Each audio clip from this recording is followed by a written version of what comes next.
of SDG 16 already highlighted this situation. And data from DESA, from the United Nations Department of Economic and Social Affairs, essentially confirmed this sobering outlook. Another information that I would like to share with you is that International IDEA has also produced a paper on SDG 16 as an enabler. Actually, we launched it as a side event at the UN last week. And this paper looked at the literature that highlighted the interlinkages between the different broad areas covered by SDG 16, peace, justice, and accountable institutions, and the areas covered by the other SDGs in the 2030 agenda.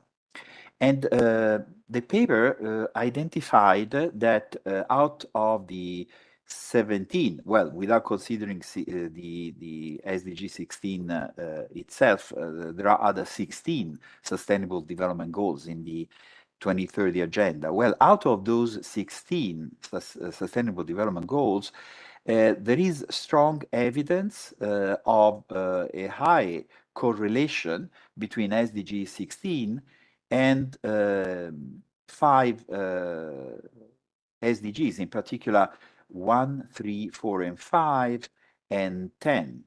Among these, one is the focus of today's meeting, which is about eradication of poverty. There are also moderate correlations with other 5 sustainable development goals, number 2, 6, 8, 11, and 13. Now, without giving too many numbers, this is just to say that SDG 16 has actually shown a very important role, a correlation with the implementation of the at least 10 out of the other 16 sustainable development goals. And while more analysis is needed, I would say that even if you look at the targets that are more often associated in this literature with the implementation of the rest of the agenda, those that are most prominent are related to corruption, transparency, justice, and participation in particular within SDG 16. So these are good news, and there should be even more coming. But if I recall the presentation made by the Statistical Office of the Department of Economic and Social Affairs, when SDG 16 was under review the other day in the high-level political forum, another element actually raised my attention. What are the indicators that the UN proposed to show progress on the implementation of SDG 16? And then I took note, they reported on the civilian casualties in armed conflicts. So the surge in armed conflicts was a major issue of concern. Then there was another data provided on corruption and the rate of homicides. These were the main issues that were brought to the attention of the reviewers in the high-level political forum. Now, the space we are sharing today wants to bring attention to other dimensions than these from different perspectives, and in particular from the perspective of non-official data. What the official data paint is a sobering picture, but I would like to explore with our colleagues today whether there is anything more or more specific or more granular that we can say based on non-official data, which is actually the knowledge bases that the Sustainable Development Goal 16 Data Initiative tries to cover. So without further ado, I will now give the floor to Shelley Inglis, Senior Policy Advisor at USAID, and as I said, also a specialist in human rights and the rule of law with extensive experience at the University of Dayton, where she was Executive Director of the Human Rights Center and the UN system, UNDP and other agencies. So Shelley, over to you. Thank you, Massimo, and good morning, everyone. Really appreciate the invitation to USAID to contribute to this conversation, such a critical one at this time, as Massimo was pointing out, where we are in the agenda and how much time we have left, that we really understand better the linkages between SDG 16 and other SDGs, SDG 1 in particular being sort of the defining nature of a development agenda, the reduction of poverty, as so critical to, I think, continuing to make the case to make investments in SDG 16 work. And we at USAID have really been thinking about what does that require? What do we need to be doing at this critical time to what we call turn the tide towards justice, inclusion, and peaceful societies? Yesterday, our Deputy Administrator, Isabel Coleman, highlighted a number of ways we think we contribute to that, but most importantly, outlined the ways that we, as USAID, need to do that with many others in this field. And this is a really exciting panel of the SDG 16 data initiative. The first thing is and I think in non-official data contributes to all these three objectives that we have in terms of turning the tide. First is to really break away from some of the myths that exist in the international community about investment in type initiatives, that it's too prohibitively expensive, takes too long to see the benefits. And here, without data, without demonstration of what kind of benefits we actually see in terms of other SDGs, particularly tackling poverty in the context of a development agenda, we aren't able to make that case. We've seen studies that really start to help us and data that really starts to help us to make that case much more effectively, and are using those in our advocacy. Second, we think turning the tide really requires that all organizations, the ones in this initiative, as well as member states like us, work together in new and dynamic ways. And I know you all are really demonstrating how to do that in this initiative. We have been part of the Justice Action Coalition, which is an example of one of the ways that states are coming together under SDG 16 to really move the needle. And at this point, we're contributing really to the data and evidence work stream of that Justice Action Coalition. Exactly. And this is, of course, non-official data too, exactly because we think it's so important that we generate the knowledge and the data for member states and for practitioners to really start to invest more and be more effective, more cost effective in what we're doing in terms of supporting member states to move forward. And then the third thing is really something that we at USAID value at this point, which is how do we make progress that is really beyond the technocratic, development practice that we have, even the data that we have. How do we translate all of this work that we're doing into some real dividends, into some real movements forward for countries, and creating that dynamism for countries and for societies and for practitioners, that success is really possible and is really contributing, despite all of the challenges at the global level, really contributing to change on the ground for individuals, for the people who are really at the heart of development, and particularly those people are those that are the poorest and most marginalized. So I want to leave it there because I know there's an excellent panel to come. But in all our work, we are really committed at this point to supporting initiatives that generate the kind of data and evidence that we need to both improve our practice, but more importantly, to make the case and to demonstrate what kind of progress is possible in the next generation of this agenda. And we know that is a formidable task. And I just want to appreciate International IDEA and the other members of this initiative for the work they're doing to make this possible. Thank you. Thank you so much, Shelley. And of course, now I also would like to pick your brains if you have any comments on the panel conversation. So please get back in case you have other observations. Let me introduce now the panelists. We have Grace Holzman, a senior research associate from the World Justice Project. We have John Romano, director of the TAP network. We have my colleague, Mike Rooney, who is advisor on democracy assessment in the International IDEAS team. And we have Toby Mendel, executive director of the Center for Law and Democracy. And now I will pose to you, to the panel, a couple of questions. And I invite you really to pick or focus on whichever of the two you prefer.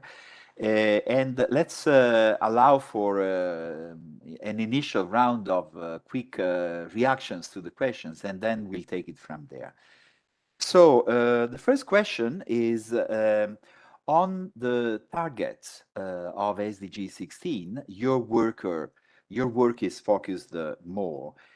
Can you briefly identify which of those targets are in your work and summarize the global status from your perspective?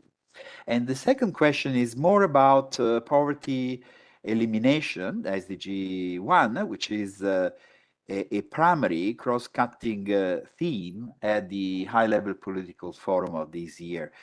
What are the interactions between SDG 1 and SDG 16? Is it possible to achieve one without the other? And let me start with Grace in the order I introduced the panelists. Grace, over to you. Thank you, Massimo, and thank you, Shelley, for your opening remarks and for joining us today. Hi, everybody. Good morning, good afternoon, good evening, depending on where you are. As Massimo said, my name is Grace Holzman, and I'm a senior research associate with the World Justice Project, which is an independent, multidisciplinary organization working to create knowledge, build awareness, and stimulate action to advance the rule of law worldwide. At the WJP, our research is most closely related to SDG Target 16.3, which seeks to promote the rule of law at the national and international levels and ensure equal access to justice for all. There are 3 official indicators that are used to track progress on Target 16.3, and they measure crime victimization reporting rates, the prevalence of pretrial detention, and the use of dispute resolution mechanisms.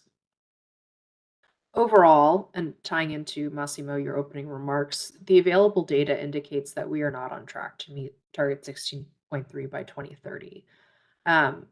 First, for example, while reporting rates of crime victimization, they do vary by type of crime, but the data indicates that in many countries, a majority of crimes are never reported to the authorities. Reporting rates for sexual assault in particular are staggeringly low, which really underscores the reality that what is known about these crimes is really just the tip of the iceberg.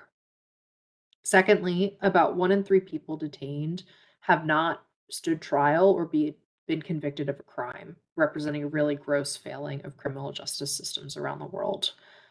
Furthermore, the rate of pretrial detention has remained virtually unchanged for the past 2 decades, which is a really concerning trend that does not bode well for meeting the Target 16.3 goals in the next few years.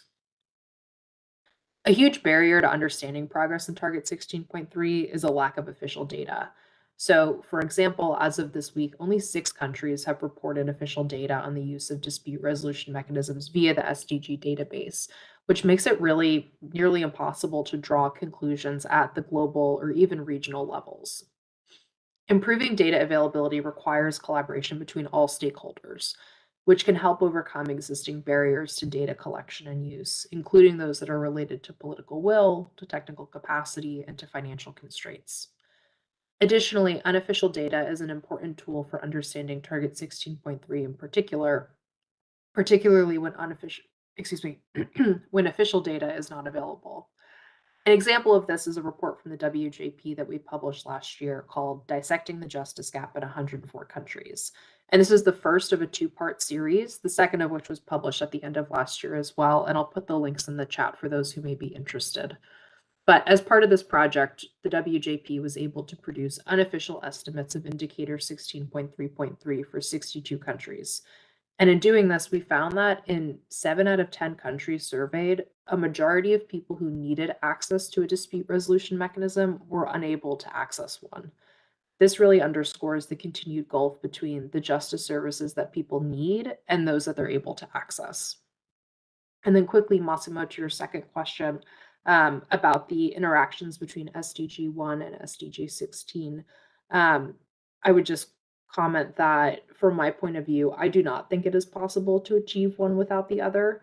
Goal 16 and Target 16.3 in particular are cornerstones of the 2030 agenda. It's through the rule of law and access to justice that people can have their rights upheld, hold their governments accountable, and ensure that development is sustainable and inclusive. Research from the WJP has found that people who are living in poverty are often more likely to experience injustice than people who are not living in poverty. The second report in the series that I had mentioned, called Disparities, Vulnerability, and Harnessing Data for People-Centered Justice, found that in a majority of countries, people who are living in poverty experience more legal problems than people who are not living in poverty.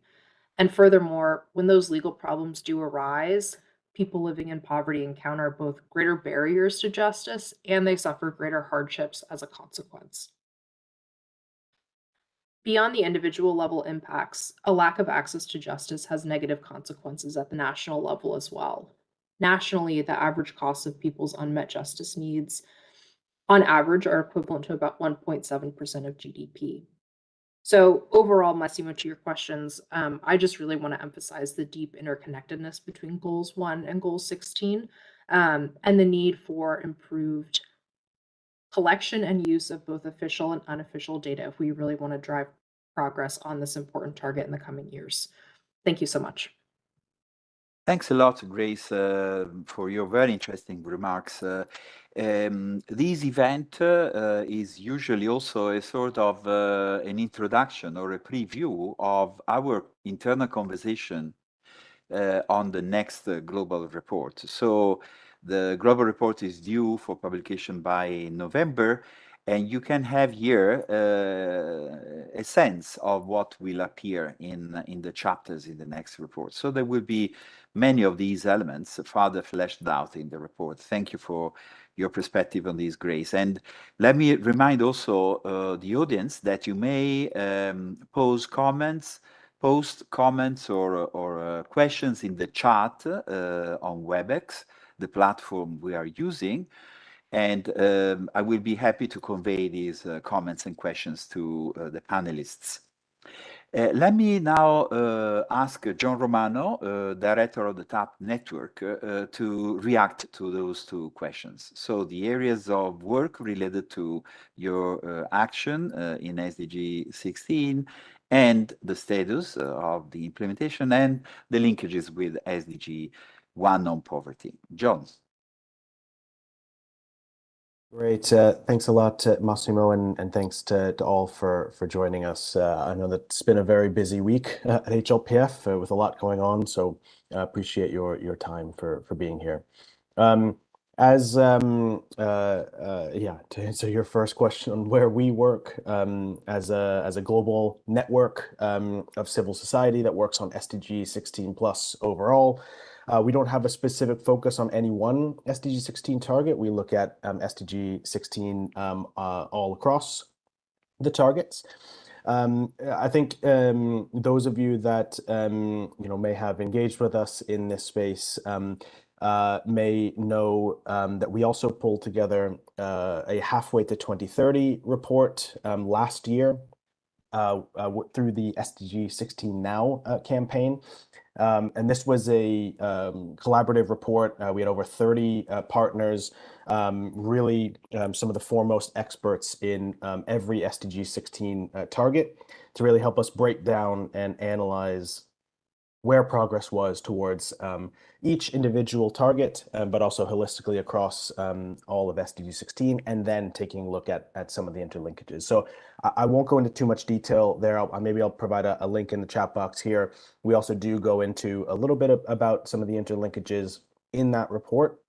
And also explore the interlinkages between SDG 16 targets and other SDG targets across the 2030 agenda, also in our SDG 16 plus civil society toolkit that we launched a couple years back as well. So I'll share all of that in the chat box for all of you to unpack a little bit further. But I just want to highlight just one other point really around, when we're taking a look at non-official data and monitoring progress for SDG 16, but really across the entire 2030 agenda, I think it's important for us to also take a look at qualitative data and qualitative assessments as well. I think when we talk about data all the time, I mean, we talk around quantitative data, and I think obviously that's important. There's no question about that.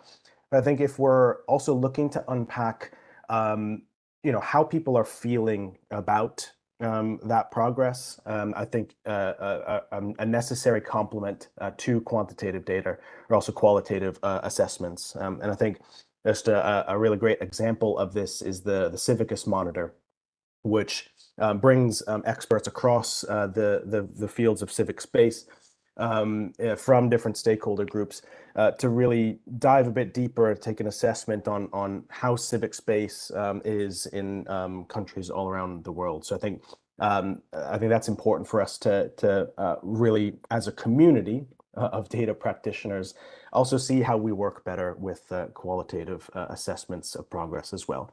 And then related to that, my final point is also the need to do, I think, more and better data storytelling. I think, Shelley also put it really well about the need to translate this data. And for those of us that work around data, quite regularly, I think it's incumbent on us to really help colleagues translate what does this data actually mean? What does it mean for policy? I think it's also important to think that maybe even colleagues that work on policy aren't data experts themselves. So I think it's really important, especially in our when we talk about data advocacy, it's really important to get that data storytelling right, and do it in a way that also resonates with a wider audience beyond just the policy crowd.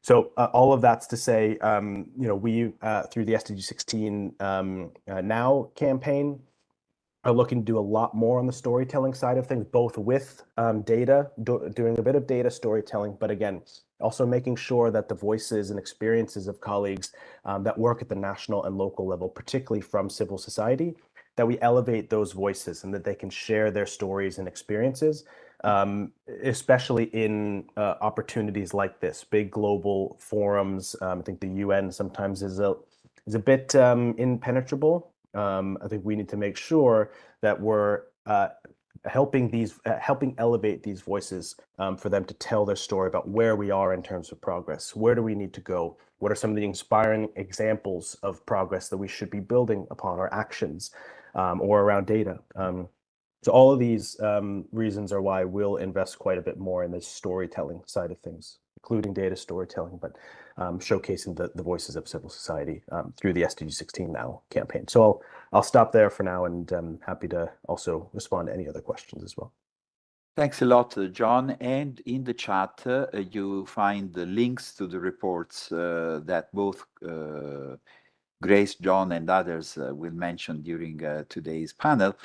The TAP network is also spearheading the SDG 16 Now campaign, which is also an important answer to the question posed also by Shelley Inglis at the beginning with her opening remarks about what we should do more and make sure that we contribute to change on the ground. There is also a need to scale up our investment and work on SDG 16 if it is really an enabler for the agenda as a whole.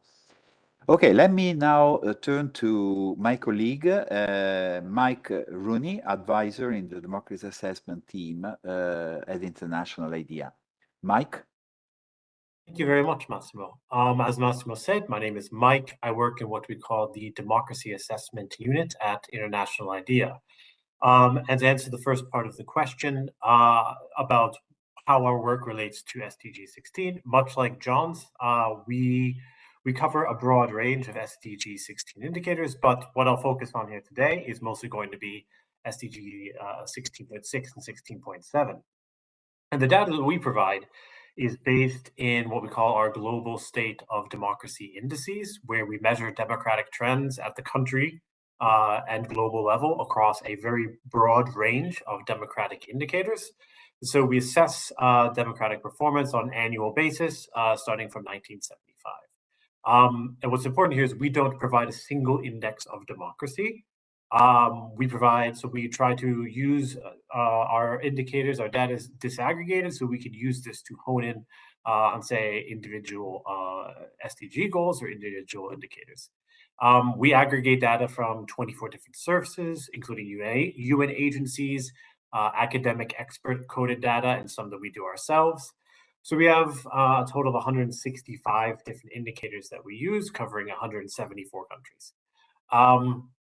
And so, to answer the first part of the question, what this data has showed on 16.6 and 16.7 is nothing you haven't already heard. Is that barring a very dramatic turnaround, we do not see in either the official data or in our unofficial data that these indicators will be met by 2030. And to get into it a bit more, if we go into, say, the indicators themselves, so the indicators for 16.6, that's effective, accountable, and transparent institutions at all levels. And the official indicators are 1, primary government expenditures as a proportion of original approved budget. So basically, like, is a government spending the way that the parliament has decided it should? And the second one is proportion of population satisfied with public services. In 16.7, which is inclusive, participatory, and representative decision-making. The first one is, of course, about our national and local institutions, legislators, public service. Are they comparable to national distributions by sex, by age, by disabilities, and other population groups? And the second one is also a survey question about the proportion of the population who believes decision-making is inclusive and responsive. Similar to what Grace said earlier, many of these data points we struggle with data. There's almost no official data collection. As we know from experience or anyone else who's done public opinion surveys, they are always expensive to reach a representative sample of the population on questions like these, and especially troubling given that these are individual countries that need to be doing it, is the cost of this pretty much moves inversely with the relative wealth of a country. It's much easier to do a representative poll in the United States or Canada than it is in Malawi or Papua New Guinea. So therefore, we expect to see less and less of these official indicators wherever they are, wherever they are most needed. That said,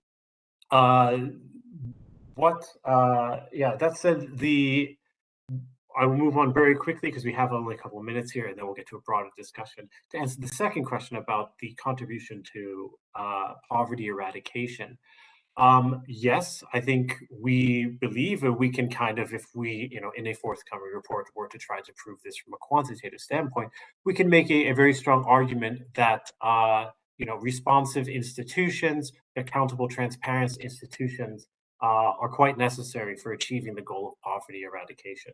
And the more you think about this, this is rather intuitive conclusion. If the people who are in poverty are often, otherwise excluded from government institutions, they are the people by definition who are on the margins of society. If you have less transparent institutions, if these people are not involved in government institutions, don't have access to them, the government cannot be expected to, develop any sort of poverty alleviation program. So that's my very brief thumbnail response to your question. So, but yeah, I'll pause there for now. Thank you, Massimo. Thanks a lot, Mike. I know you're working also on other data sets, and we may turn to that after the first round of comments. Let me now give the floor to Toby Mendel, the Executive Director at the Center for Law and Democracy. Toby. Thanks so much, Massimo.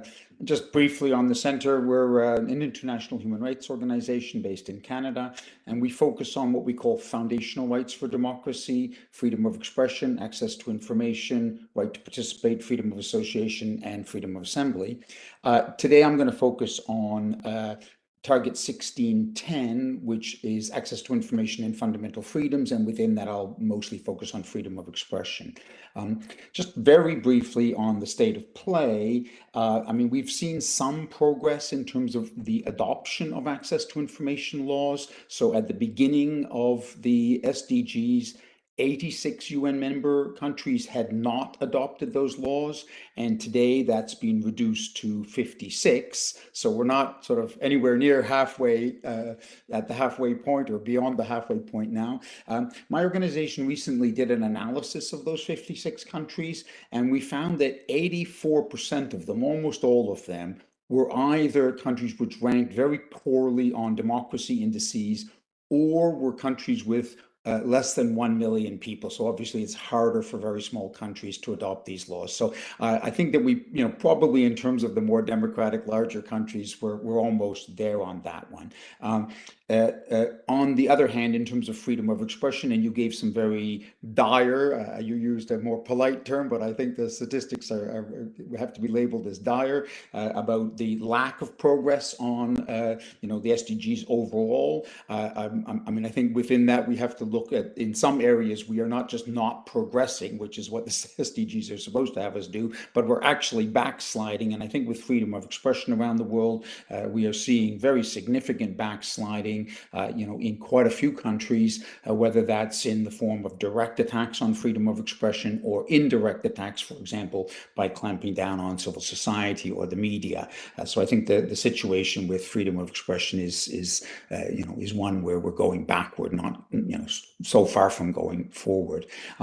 Let me just turn now and make a few comments about the links between access to information and freedom of expression and poverty reduction. And I would make, moving away from elaborating the nature of the links, at a statistical level, there is an enormous correlation between countries that do well on freedom of expression, media freedom ratings, and countries which do well on poverty reduction. And I would add that is not simply rich countries. A lot of poorer countries which do well on freedom of expression are also doing well on poverty alleviation. So, I mean, I think at the statistical level, I was going to say statistics don't lie. Of course, most people think that statistics do lie. But anyway, I mean, we really see a strong correlation. And I think there are three main pathways there. The first is that, open freedom of expression, respecting countries do much better in combating corruption. And I mean, the links there go back, over 100 years ago, U.S. Supreme Court Judge Brandes said a little sunlight is the best disinfectant. I think it's still a very evocative way of describing that. I mean, corruption basically diverts public resources from public ends to private ends. And of course, that means that it takes away directly from poverty reduction efforts. The second is in terms of accountability. And I would characterize that as different from corruption. Corruption is stealing, whereas accountability is not delivering on your promises. And again, freedom of expression and access to information, and freedom of expression in the broader sense of communities having voice, being able to articulate their concerns, being able to raise problems. Respect for those rights delivers much stronger accountability, which means that when governments make promises and commitments in the area of poverty alleviation, they're more likely to be held to deliver on those things than if freedom of expression, access to information are not respected, and they can just kind of do what they want. So they make lovely promises and then just walk away from them. And the third area of link is in terms of participation. And again, access to information and freedom of expression are key drivers of participation. You can formally participate even if you don't know what you're participating in, you don't know the information about it, but that will be a very formal, ineffective form of participation. If you want to participate effectively, you need to know the information, you need to be able to articulate your views. And again, we see a very, very strong link between participation, engagement of those who are affected, and the effectiveness of, I would say, all development programs, or virtually all development programs. So again, a very strong, direct driver links between these two rights and the kinds of social areas which deliver, help deliver on poverty reduction. I'll stop with that, and hopefully we'll have an interesting discussion about it. Yes, great. Very, very interesting points raised by Toby, Grace, John, and Mike, plus the opening remarks by Shelley that set the tone for a conversation. Let me remind the audience that you may post comments or questions in the chat. But I'm going now to ask perhaps a little bit more about the element of data. If I look at the kind of data that you mentioned, it is interesting to see that the non-official data that you refer to are perception or experience-based data, whereas the official data that we look into the framework adopted by the UN Statistical Commission and eventually as part of the monitoring framework, they are less focused on these elements of perception and experience. And there is a reason for that, which is the availability of this type of data. They are more difficult to gather. There is also a cost implication. As Mike said, surveys have cost implications that are very important, and there is an issue of how to invest on priorities for data gathering, but still they provide interesting elements. They provide elements in terms of experience of access, and they provide also the, I would say, the building blocks for having voice, because you have the possibility of hearing or getting a sense of what is the perception of service delivery, for example. So how do you see that dilemma?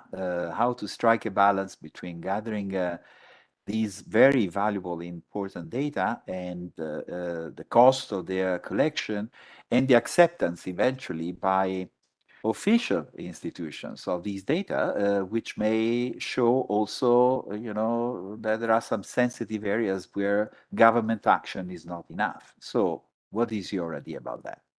Who wants to come in? I know, for example, if I may start with Mike, since I know what data is working on. I know that you recently started the analysis of a public survey experiment that IDEA did on perceptions of democracy, with a sample about the population as a whole, and then an oversampling that tries to look at marginalized segments of the society. So what is the impression you got from those data? Thanks, Massimo. Yes, thanks for giving me a quick chance to bring it up. So Massimo's referring to our Perceptions of Democracy survey. I will drop a link to the initial report that we published in the chat. And so what we did is we conducted surveys that kind of asked these sort of questions about people's perceptions of their democracy itself, about their institutions, modeled a bit on the same way that we ask these questions of experts when we're asking them to assess their democracy. And as Massimo said, we included an oversample of people at the lowest end of the income spectrum. So we wanted to see, do people, society writ large, do low-income people Do minorities, we let people self-define for the purposes of this survey, women and men, do they experience their government, their democracy, do they perceive it in different ways? Not do they experience? And the answer was by and large in different countries, the ways in which they were different were slightly different, but yes, we can say that this is a problem. So it may be a bit of a troubling finding for a government to see that, to pick a country, at random, that people of one of the countries we surveyed was Denmark. We found that people of minority background in Denmark were much more skeptical of the court system, and much more skeptical of the quality of various institutions. One way that people could look at this is say, like, well, objectively they're wrong. We think our institutions are transparent and equitable and accountable. If a sizable portion of your population does not agree, that is something that obviously it still needs to be addressed, whether or not you disagree with it. And that's something that is not necessarily going to be captured in official indicators, because even if countries were doing these surveys and asking people, all manner of sins can be disguised when you're looking at the highest level, at the macro level. You need to figure out who are the specific communities who are suffering from poverty, who lack access to institutions in order to address them. Some countries, of course, do have this data, but many of the countries, European countries, are notoriously quite skeptical to collect any sort of disaggregated data on their citizens, for example. So we think that if poverty is going to be eradicated, if we're going to meet the goals of SDG 16, this is the sort of data that we do need to have. Thank you, Mike. The power of disaggregation, that's a very good point. I see Grace and Toby raise their hands. Grace? Thank you, Massimo. So I want to jump in to something you had said in your question, Massimo. I do want to point out that there are examples within the official SDG indicators of the use of perception data. So for example, within target 16.3, indicator 16.3.3 specifically, which measures the use of dispute resolution mechanisms. The official guidance on that indicator is for it to be calculated and measured through legal needs surveys. And I think that I just want to, point to legal needs surveys as a really critical tool within this conversation, particularly with regard to ensuring an emphasis on a people-centered approach to justice and the rule of law. I think that there's a lot of value within administrative data, absolutely, for understanding what services are available, if they're being used, etc. But if we really want to ensure fulfillment of the goals of Target 16.3 and SDG 16 overall, I would argue that there's a real importance of ensuring that people are centered throughout that, and that ties into the goals of ensuring that nobody is left behind and reaching the furthest behind first. And I think that it is true, anyone I think who works in the data space knows that household surveys can be really expensive, whether they're being done by governments or whether they're being done by members of civil society and NGOs. And on that point, I think that it's really important for all of us, both public and private actors, to collaborate together to both use what data already exists, because there is, in a lot of cases, existent data that may be underutilized. So there's an opportunity there for better collaboration to take advantage of the data that does exist. And there's also an opportunity for collaboration between public and private entities to use unofficial data. So for example, if a government may not be in the position to collect their own household surveys on access to justice, for example, there's an opportunity there for collaboration with members of civil society to leverage the existing data. So for example, I do want to point to the World Justice Project. We maintain a publicly available database called the Atlas of Legal Needs Surveys. That it's a cool interactive data portal. I'll share it in the chat. And we highlight more than 250 legal needs surveys that have been collected around the world in 110 countries and jurisdictions. And that includes both data collected by members of civil society, such as the WJP, but also by governments.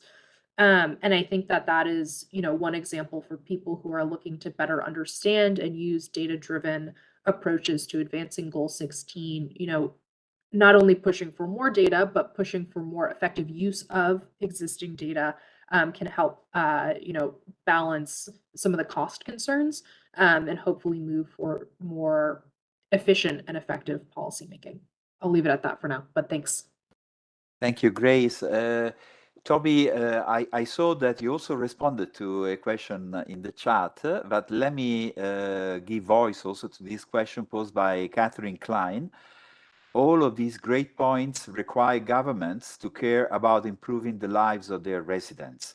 What if their primary concern is remaining in power, not helping improve the lives of others, even if it is in the short term? Toby? Thanks. Well, I posted a response to that in the chat. Let me just make a couple of quick points about perception measures. I think that they're very useful and very interesting, but we shouldn't necessarily confuse them with direct assessment of the values that we're looking to assess. Just for example, if you were to do a survey in countries around the world on access to information and ask just a very simple question, does your country have or not have an access to information law? I think you would see very surprising results, with a lot of countries which do have those laws getting negative results, and countries which don't have those laws getting positive results. And what that perception index would show was how poor information was being spread about the law, not the actual existence or otherwise of one. So I think perception surveys are very valuable for certain types of things, but we shouldn't confuse them with core assessments of the actual value. And just another quick point on that. One of the other hats I wear is as the chair of Transparency International Canada. And if you look at the Transparency International Corruption Perceptions Index, there have been a number of cases where countries have opened up in terms of freedom of expression quite dramatically, and their CPI score declines significantly because the media start reporting about all of the corruption that's going on, whereas previously, nobody knew about it, and so people thought everything was fine. So I think we just have to be a little bit careful in how we use that. And what I see in the modern world is people using perceptions results as a surrogate for the actual measurement, which is not always the case. I do want to also make a point about official data in the area that I was focusing on, access to information and freedom of expression. And I think there is a problem of a dearth of official data, but there's also another very serious problem, which is that the official data that is being provided is fundamentally flawed. So, for example, UNESCO, which is the custodian agency for 1610.2, adoption and implementation of access to information laws, does a state perception survey, if I can put it like that. It asks states about the state of play in their country on those issues, and the results that come back are, just don't correspond to reality in a lot of cases. We see countries like South Africa, which has a really strong law and fairly good implementation, being very self-critical and getting low scores, and we see some countries that don't even have laws, saying how great they're doing. So I think that we need to be very rigorously critical of official data, and especially the methodologies that are behind that data. Of course, it's much easier to do a survey like that than other kinds of surveys, because you just need to find a state actor that's going to respond. But it doesn't mean that the results, are valid in any way. So I think unofficial data or non-official data in that area is very, very important. Thank you, Toby. And let me share also your answer to Catherine's question with the audience. The question was about, the willingness of governments to care about improving the lives of the residents. And your answer is about democracy. Basically, democracy is the core underpinning of all rights. So it is probably an important element to consider whether the government is interested in remaining in power irrespective of the views of voters, or whether it imposes these through what I would call a rule by law approach, so to speak. And I want also to underscore your point about perception. It is true that perceptions may be misleading, but it is equally true that perceptions play a very important role in shaping behavior, including voter behavior. So we have to know perceptions because it is important to know what is the likely impact on the behavior of citizens when it comes to assessing their governments through an electoral process. We are talking of elections with integrity, of course. I see that John wants to speak. John, over to you. Great, thanks, Massimo. Yeah, I mean, just to add to what's already been said, I mean, I think the point to make is that we can't rely on perception and experiential data alone, or we can't rely on just administrative data alone, because as Toby mentioned, just one standing alone without the other as a complement can be somewhat misleading if we're looking at it in a vacuum. So all that's to say, I think obviously really complementary. We need both.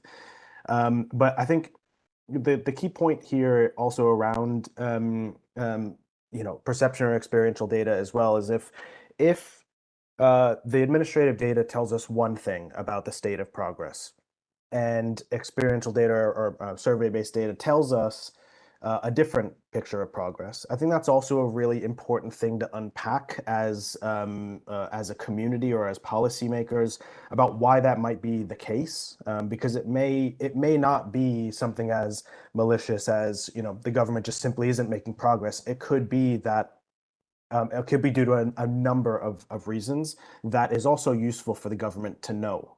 So if people aren't feeling progress or experiencing progress in the same way that they feel that the government feels that they're making progress, then I think that's also something to unpack a little bit further as well. That's also important. And then I think also, I think it's important to note too that a lot of SDG 16 issues are inherently political, somewhat delicate, let's just say. I think corruption, as Toby mentioned, is a prime example of this. I don't think that governments are going to necessarily self-report on how corrupt they are, let's just say. So in that sense, TI's corruption perception index is a huge tool for us to feel how people are experiencing corruption in their own lives. And I think also, just to answer maybe Catherine's question a little bit as well, is that I mean, all of this kind of for us, I think, goes back to the issue of data storytelling. If it is that a government has ill incentives and they just want to stay in power, I think obviously our role as civil society and citizens is to hold our governments accountable. And I think in a lot of ways, using data as an advocacy tool is really important for us to use that as kind of the evidence base for our advocacy and for holding a government accountable. But I think we also have to recognize that we also live in the era of fake news and alternative facts. So it's now really easy for a government to say, no, that's fake news. What you're saying here is an alternative fact. It doesn't compute. So I think from a storytelling perspective, I think that also helps us unpack again what if a government were to say like that's not true. We do have the stories of people and their lived experiences to also back up the data. I think that's hugely important. Again, also resonates with a much wider audience beyond these spaces. Like sometimes we find ourselves in a little bit of a bubble here. How do we communicate these issues and these challenges to colleagues that can mobilize, citizens that can or should be holding their governments accountable? So that storytelling aspect can also, again, help in the advocacy side of things to complement the data advocacy that we're doing. I think a really important thing for us to help hold governments accountable and tell that story of why a government might not be delivering on their promises. Thanks, John, for this element of data advocacy, which is actually the core of the SDG 16 data initiative. And talking about data, there is a question in the chat from Francisco, who teaches the use of SDGs at the University La Salle in Bolivia. And he's asking about indicators on violence. And in particular, he wonders whether there are more detailed indicators.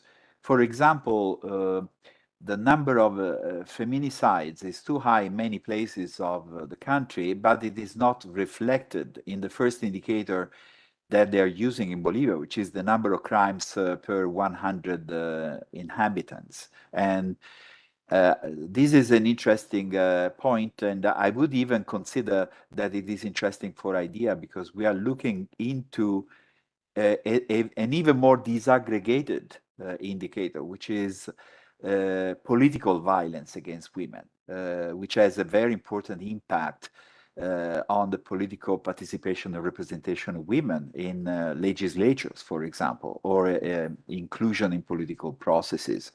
And it's even more, if you consider what John just said, even more relevant when you look at different types of violence that are not necessarily physical. For example, technologically facilitated violence against women in politics is a very important issue of concern for international IDEA. Let me briefly recap also a couple of other questions in the chat, and then I will ask any of you to react to any of these. From Laurie Johnston, 16.10, 16.7 is tied to 16.3. Now we are talking about, jargon, and it's very difficult to unpack all of these, but it is basically the relationship between freedom of expression on one hand and the inclusive participation and decision making, and the access to justice on the other hand. So if respondents in unofficial data say they cannot access dispute conflict resolution institutions, courts, etc., that would uphold the rule of law. Official data is less valuable, and it only measures those who overcome obstacles to be documented as attempting to access justice. So it wouldn't capture all those who do not go to the court because they don't perhaps have trust in the system. So how could the freedom of expression and the participation elements help raise awareness about how to effectively document or access justice institutions? And for panelists, you can see, I mean, this is a very long question.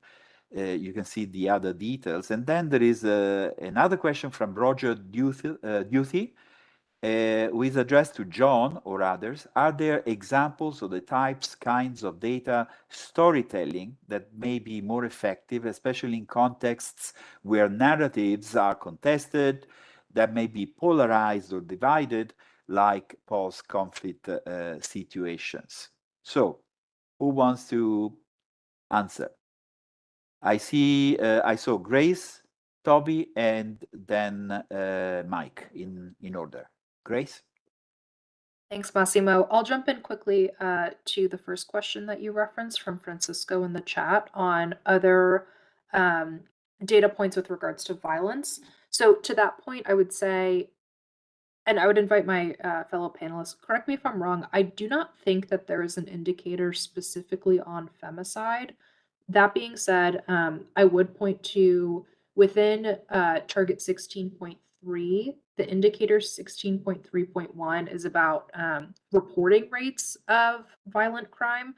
And so specifically, there is data reported from a number of countries around the world on the proportion of people out of those who have experienced a crime, the proportion who are reporting it to police or other relevant authorities. And within the SDG database at present, there's data for police reporting rates for physical assault, sexual assault, robbery, psychological violence, physical violence, and sexual violence.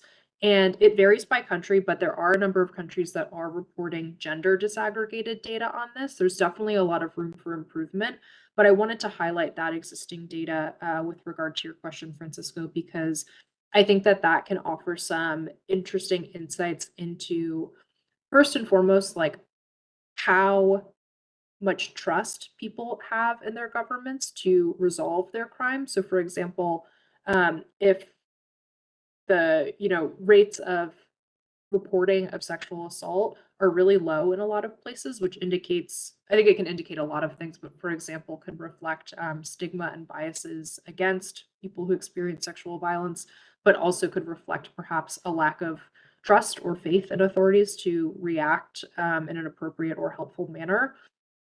And because there is some gender disaggregated data available, this can provide some really interesting insights into how men or women may have differential experiences with regard to these issues. So I don't know off the top of my head about Bolivia specifically, but I'll put the link for the database in the chat. It's publicly available, and that may have some additional data of interest for you. Thank you for your question. Thank you. Toby? I want to first respond to the point you made about various forms of attacks against female politicians. And I mean, we have seen exactly the same thing for journalists.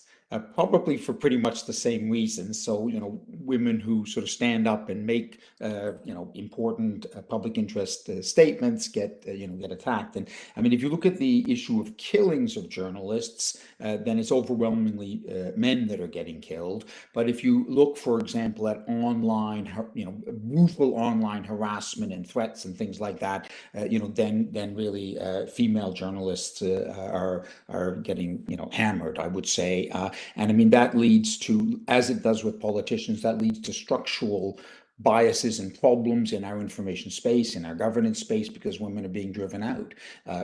They just don't want to stand up and deal with all of that harassment. So it's a problem for the whole of our societies, and of course for the individuals involved. I mean, with Laurie's comment, I think that raises for me a much larger issue about the relationship between the targets and the indicators. So, I mean, the targets, I think quite a lot of us are, while we could improve further on the targets, we feel that especially SDG 16 has a lot of really good targets in it.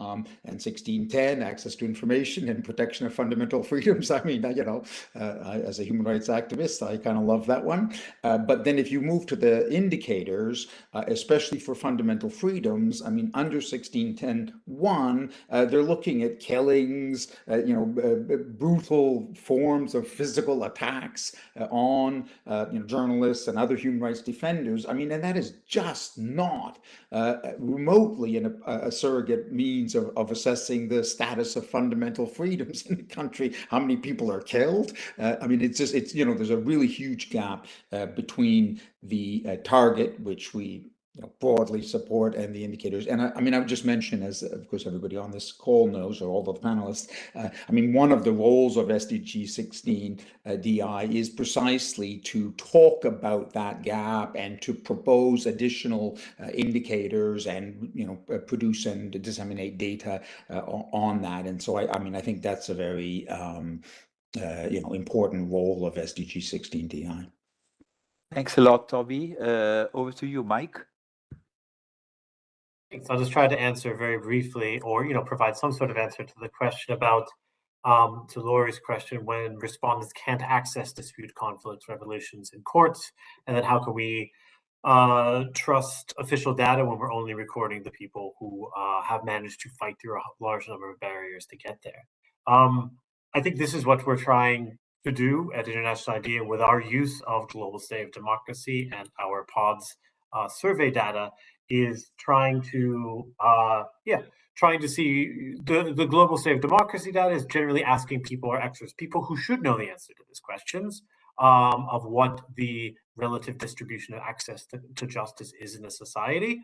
It's not providing an answer to this question, but it's telling you, it's good for knowing how skeptical you should be of a country's official data on these measures, and what more work needs to be done to get to the answer. And yeah, this is something that, and I think that's kind of, then we can do, you have to deal with this depending on how much of a given state is interested in solving the problem. And this is also something, I guess the only thing I would say is like a note of caution here is sometimes when you don't even have reports of this, people trying to report and then saying, I couldn't do it. That also doesn't necessarily mean you're dealing with the worst state in the world. Before this, I used to work with human rights defenders. When you look at a report like Global Witnesses, lists of human rights defenders who've been attacked or killed, you'll see a huge prevalence of environmental defenders in like Latin America. And you won't see them in places like Russia. And this doesn't mean that these sort of environmental and land conflicts do not happen in Russia. It just means that when someone ends up dead or someone is threatened away from a given dispute in Siberia or something, it doesn't make it to the media. It makes it to the media in Panama. It makes it to the media in Colombia. So that's kind of what I mentioned at the beginning, the GSOD data. This is something we're talking about using what we have in together to get the best possible picture that we have, using the official data, using expert data that could be qualitative or quantitative to tell us how much to trust it, and also not forgetting the other context, that there are places where the lack of data is worse than bad data. So that's my short answer there. Long answer, sorry. Thanks a lot, Mike. Meanwhile, there were a couple of more questions in the chat. Let me quickly go through them. What specific solutions are needed to improve SDG 16 in Africa, given the increase in corruption, violence, and poverty? And then there is a question from amanimuslimgirl.com. Do you feel the ongoing genocide in Gaza is an indictment of the effectiveness of the role of civil society within the international framework to achieve SDG 16? While you think about answering these questions, let me also highlight the recurrence of the concept of trust in our conversation of today. There are different elements. Trust in processes, trust in institutions, trust in data. They are all related in a way, and they speak a lot about the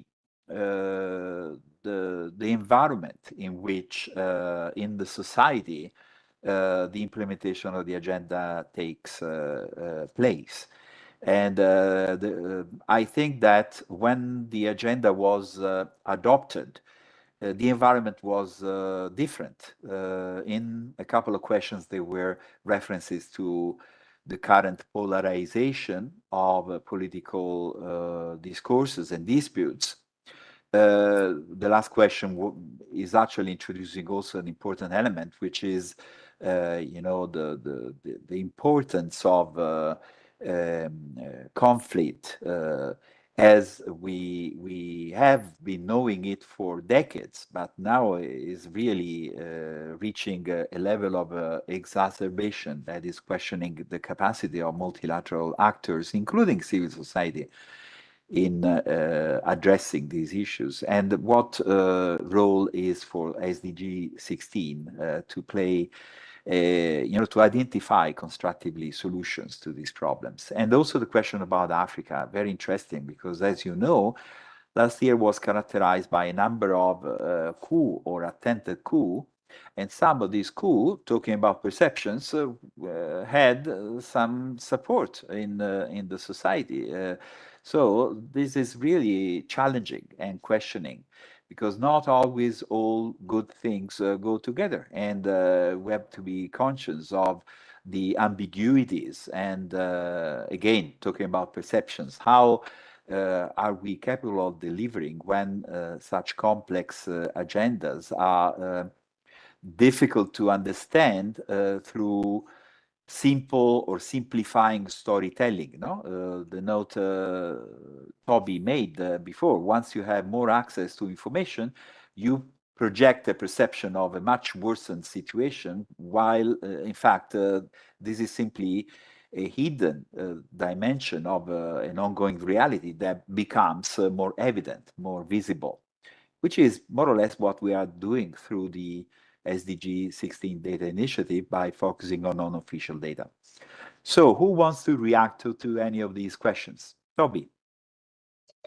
And let me say we have other 3 minutes and then we'll finish. Toby. I mean, just very briefly on the Gaza situation, and I mean, I don't want to buck responsibility as a civil society activist, but I was talking to a really profound thinker who works in the international system recently, and he said, you know, it's amazing how many global institutions have foundered on that conflict. It is not an easy one for humanity today, and you know, I mean, you know, he listed many of these institutions, and I mean, I think that, you know, this thing, that civil society, and I've spent my whole life in civil society, I mean, we play a very important role in the international system and in rights and in all kinds of areas, but I mean, this one is, I mean, and you know, there are a lot of civil society actors playing a role in that situation as well, but the bigger things there are probably a little bit beyond the reach of civil society. If I can just make a couple of concluding observations as well, and I want to go back to some of the points that Shelley raised, you know, particularly about the cost of delivering some of these things, and, you know, the claims by governments, these things cost too much, and also this idea that, oh, you know, it's not possible to deliver these things. And I would, I mean, at least for 1610, freedom of expression and access to information, I would like to strongly counter that. It costs practically nothing. I mean, in money terms, it costs a lot in political will terms. You've got to really be committed to it. But if you are committed to it, the actual dollar cost of stopping to repress freedom of expression is probably a savings. Adopting an access to information law, putting in place the structures cost a little tiny bit. And I mean, and these things, you know, can be done. And we have a lot of examples of countries that have done them successfully. And, you know, I don't think the challenges are that much. The biggest challenge, which is a huge one, is political will. But once you remove that from the table, these things can easily be done. Thank you. John? Great. Thanks, Massimo. Yeah, I mean, just to respond to the question from earlier as well about the examples of data and storytelling. I know there's a bunch of case studies on the website for the Global Partnership for Sustainable Development Data. A lot of great work that they do with data partners, I mean, across all spaces could be of interest. I also think that one thing, you know, we've worked quite a bit on as well as a way to kind of get the voices of civil society out into some of these discussions is around spotlight reporting. So how do we take, you know, civil society assessments of progress, bring it to opportunities like the HLPF when a country is presenting a VNR, for example, and have civil society provide an alternative perspective on progress. That's another method that we've used as well. We also have some really great examples of video storytelling as well through the Voices of SDG 16+ campaign that we're a part of as well. A lot of great videos on that you can find on the website there.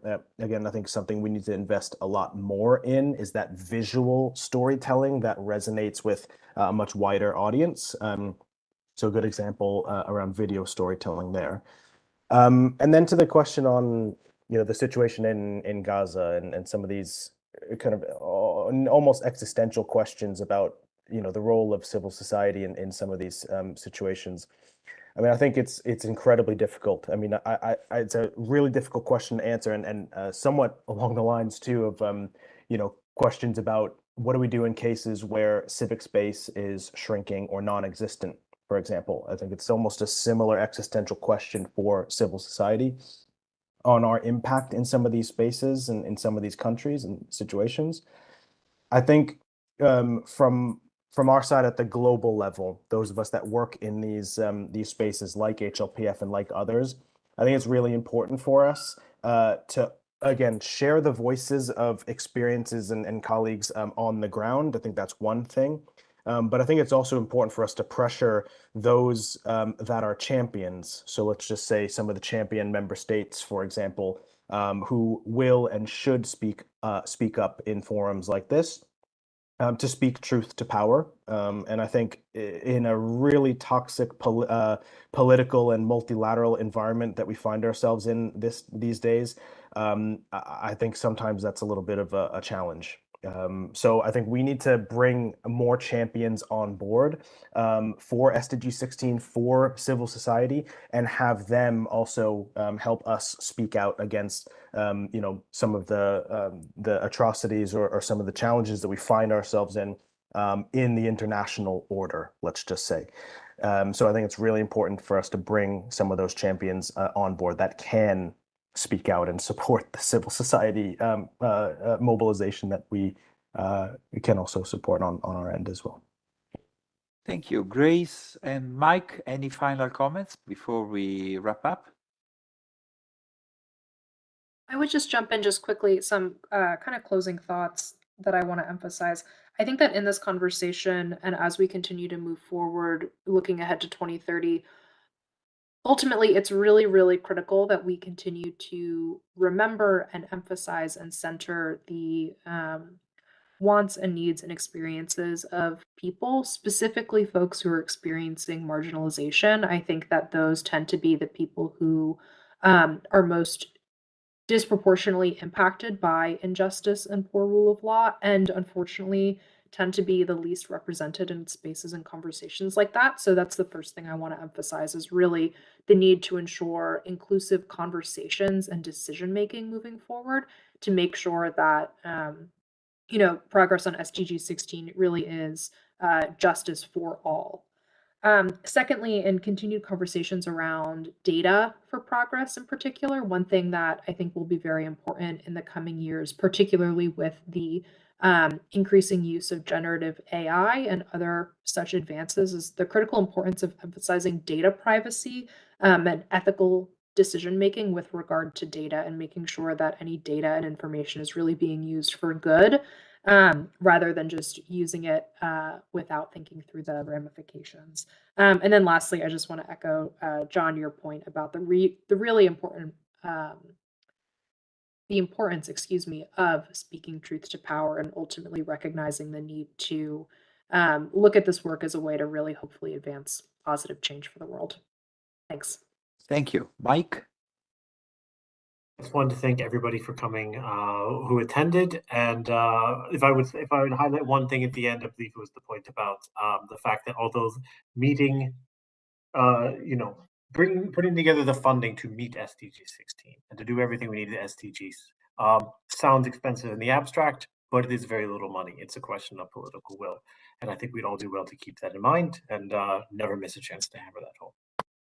That's a very important point, considering the increase in investment in armaments that we are witnessing now.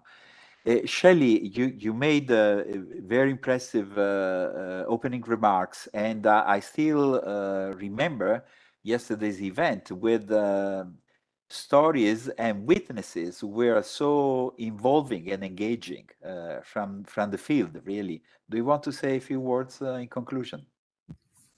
Thanks, Massimo, and many thanks to the panel. It's a fascinating panel and very, very rich information that you're all bringing to the table from different aspects of SDG 16, which in and of itself is such a complex goal, and its linkage to the other complex goals. So I really appreciate the richness of the conversation. Yeah, I think, it's the both and is really important. We need those voices, as you all have been highlighting, and those narratives that are very important, those stories, and qualitative information that really brings to life the individuals who are impacted. And we also need, the information, both the perception, so that governments or others know what they're dealing with and can drive communications or drive their policies in a way to try and address perceptions, and then data that indicates, as we said, what works and what is effective, what's actually linked. What if we invest this place, we'll get an outcome here. And I think political will and investment are really interlinked. I think you can persuade a lot of governments and those in power that doing certain things will end up benefiting a political agenda or benefiting an overall international agenda in a way that's important to that country. And so I wouldn't put them I would see the linkages between these things, and I wouldn't only emphasize something as simple as political will, because the political will is in every country context a very complex question about decisions that are made. And those always include decisions on priorities, resources, and ways of navigating geopolitical and other dynamics. Thank you so much, Shelley. My takeaways from this meeting are that data are extremely important and even more relevant now than ever, especially in order to integrate the official picture of where we stand. And this will be even more important in the future as we approach 2030. So we should continue to strive and gather, analyze data, and make them available for decision makers at all levels, including some of those who attended in the audience from the academia at the sub-national level that may play an important role in informing decision makers who in each country take important decisions about the lives of their people. And the other important aspect, I think, is partnership. And today's meeting indicates how rich and fruitful is a partnership among different institutions that are actually coordinating for the same cause. I think we should continue this partnership. We at IDEA really value this initiative and we'll continue to support it in future. And I would conclude by saying that the environment is changing, data production, data analysis, data manipulation has changed since we adopted the SDG framework. So we have to become even smarter, combining qualitative and quantitative analysis, disaggregating data, capturing dimensions that are otherwise forgotten or hidden. All of this is part of our agenda for the next years. And let me conclude by saying that by the end of the year, we'll produce a new global report. Some of the issues we addressed today will be echoed and dwelt more in depth in the report. And I invite all of you to stay tuned because we'll have another such event around November or early December. Thank you to the panelists. Thank you to Shelley for the introductory remarks. Thank you to my colleagues at IDEA, the New York office, and in particular, Annika Silva-Leander, the permanent observer for international IDEA to the UN, and Amanda Surek, who made this meeting possible. Thanks, Amanda. You're really a gem. Goodbye. Keep swinging. Thank you. Bye-bye.